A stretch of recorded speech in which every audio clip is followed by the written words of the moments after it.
everyone, welcome back to my channel. My name is Jordan and I'm joined here today by the insanely intelligent and brilliant Galatea from The Authentic Observer. We're doing a collab today, so we're gonna do another video on her channel, which I will link down below and remind you about at the end of this video. If I sound disgusting, that is because I have a cold, so please don't come at me. But yeah, I'm really excited about today's video. We're gonna be talking about tropes, which is one of my favorite things to do on this channel, and we're gonna be looking at how the same trope manifests in different ways in sci-fi versus fantasy. Galatea will be doing the fantasy section and I will be talking about sci-fi, but we're going to be kind of discussing it the whole way through. So I'm really excited and yeah, did you want to say anything? Yeah, just thank you very much for doing this collab and having me on your channel. I'm very excited for this, so yeah. So we're going to be starting out with fantasy, so Galatea is just going to dive right in. Go ahead. Okay, so there are a number of different purposes the interspecies love trope serves in fantasy, and probably the simplest and most obvious one is that it can be wish fulfillment. Specifically, the wish or dream of someone so special and wonderful and amazing falling in love with you. Mostly every story told from the point of view of the human has an element of this. However, most of them go further than that and have a deeper meaning. Some stories, though, are purely or mostly about being desired by someone extraordinary. In these ones, often the human doesn't have to prove themselves worthy of this love, and often it starts with adoration at first sight.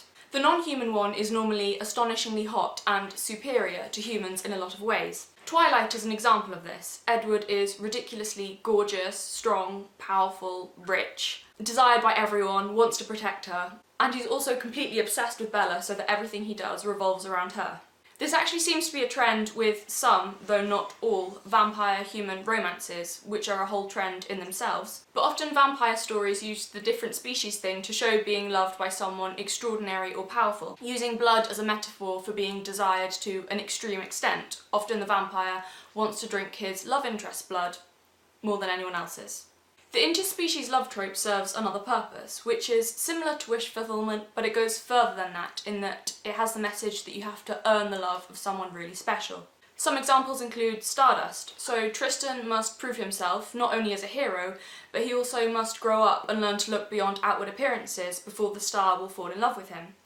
We also have Arwen and Aragorn from The Lord of the Rings.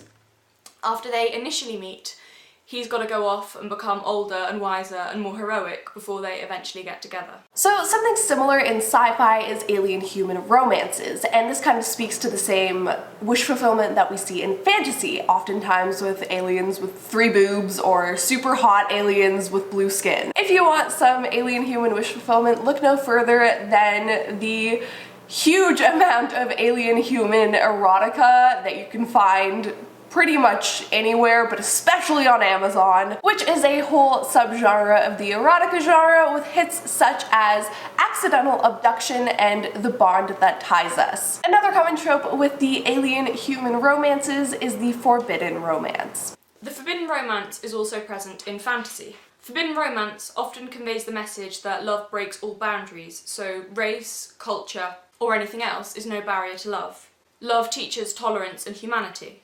Love transcends practicality, so for example, even if the non-human will outlive the human by many years, they are willing to suffer this pain for love. Or you love someone enough to give up something huge for them, such as your immortality, your people, or your world. In short, the meaning of most forbidden romance is love conquers all. I find it fascinating how the purpose or meaning of the story seems to change depending on whether it's told from the point of view of the human or the point of view of the non-human. There are a few examples with the message love conquers all from the point of view of the human, such as Stardust, and I won't go too deeply into it because it's a spoiler for the book as it's hugely different to the film, but there's an element of love transcending sort of reason and practicality in the book. And then again there's Arwen and Aragorn from The Lord of the Rings, where Arwen gives up her immortality for him and also her people and her world. However, most of the, dare I say it, more meaningful stories are told from the point of view of the non-human. These stories are often less of a fantasy about someone amazing loving you, but often more about love bridging the gap of differences. love teaching the non-human one an important lesson. So learning humanity through their human romantic interest, or learning to love, etc. So for example, Warm Bodies, and I'm talking here about the book, not the film, which is difficult to pin down to a genre, but as the nature of zombies and bonies in the book seems more supernatural rather than scientific, I'd class it as fantasy just. Anyway, R, a zombie, learns to live and love and feel again through his human love interest, Julie. We also have Knife, which is a book about a fairy and her friendship and more with a human over the course of many years. She is angry and intolerant of humans at the beginning, however, through her human love interest, Paul, she learns tolerance and love, to see beyond what she was taught, and to let go of her anger and hatred. In the His Dark Materials trilogy, we also have the witches, and as witches can only ever be female, they often outlive their fathers and lovers and sons by hundreds of years. So in order for them to love at all, they know that they're signing up for inevitable loss. So here there's an element of love transcending practicality.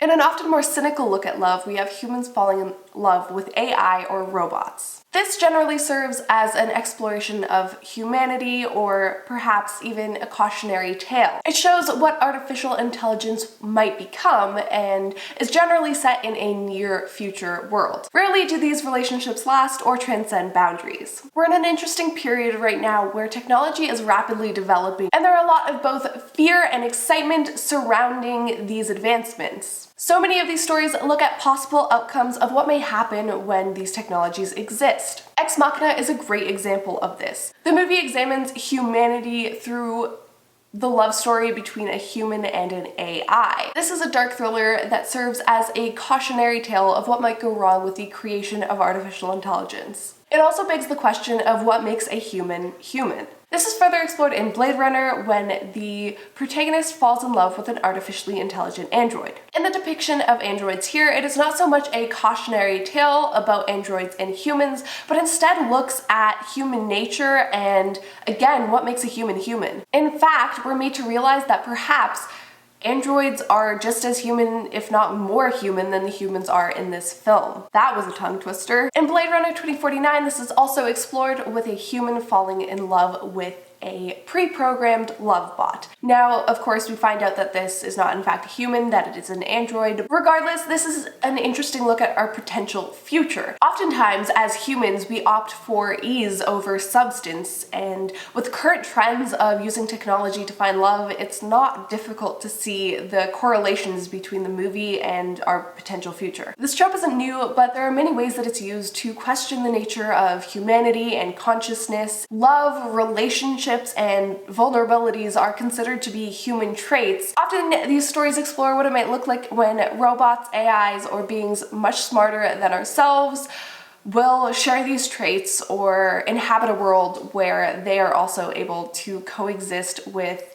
a consciousness similar to our own. What's interesting are the similar ways that this trope is used in both genres. AI, or robot, and human relationships explore what it means to be human, like some fantasy stories do, when a non-human is taught humanity, like in Warm Bodies, for example. Obviously, this is done in different ways. It sounds like with sci-fi, it's less about a robot being taught humanity, and more about questioning what makes something alive and a person. What I like about this trope is that there always seems to be, in whatever way the writer decides to do it, an element of using it to explore the nature of humanity, even when no humans are involved.